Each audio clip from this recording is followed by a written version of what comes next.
Komentar Bang Rocky. Yang pertama, Mahkamah Konstitusi itu dirancang sebagai peralatan negara, bukan peralatan kepala negara. Itu intinya tuh. Dan sekarang yang kita lihat adalah MK itu disuruh-suruh aja oleh kepala negara tuh. Karena proses yang di awal kecurigaan kita akan ada pembicaraan makan malam antara ketua MK dan Presiden Jokowi karena ikatan perkawinan. Itu buruknya tuh. Dan kita ingin ingatkan bahwa MK jangan sampai di akhir masa jabatannya itu dinilai atau diingat sebagai perusak demokrasi itu.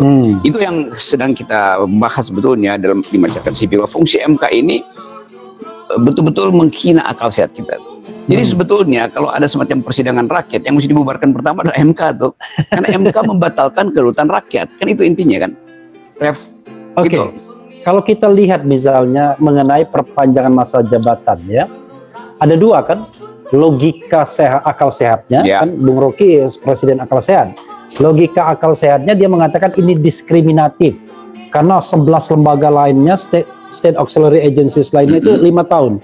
Tapi at the same time MK ketika dikasih gratifikasi 15 tahun dia tidak menolak. Dan berlaku saat itu juga. Nah yang kedua adalah kalau terkait dengan sistem pemilu ini, apa urusan MK menentukan sistem pemilu yang cocok atau yang konstitusional? Bukankah itu sifatnya dinamik gitu? Jadi pertama MK lupa bahwa dia udah mengambil keuntungan dari posisi dia sendiri untuk diistimewakan.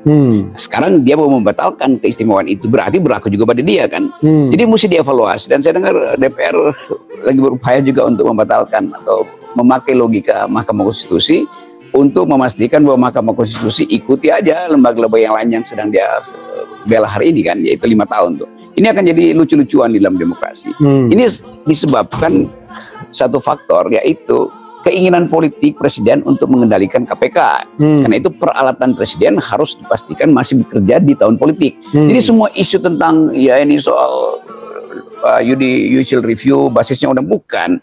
Tetap ini adalah peralatan presiden. Jadi kita mesti mulai dengan satu kritik bahwa MK telah menjadi peralatan kepala negara, bukan lagi peralatan negara. Itu yang lainnya kita bisa diskusikan. Tapi yang inti sekarang rakyat mesti tahu bahwa termasuk bocoran atau semacam analisis dari awal bahwa MK pasti akan meloloskan soal sistem pemilu itu, dan itu memang bukan wilayah MK. Tetapi karena ini pesanan politik untuk memungkinkan Presiden Jokowi regain political power dia itu, hanya ini caranya tuh, supaya nanti masih ada kerusuhan sedikit, ada basa-basi, ada kasak-kusuk, dan partai-partai yang sebetulnya potensial untuk beroposisi juga bisa dibajak oleh pemerintah. Keinginan DPR untuk meneruskan posisi dia tanpa ada pemilu itu menguntungkan secara material, gajinya nggak berubah tuh. Jadi semua ini adalah permainan yang kotor dan itu yang merusak demokrasi.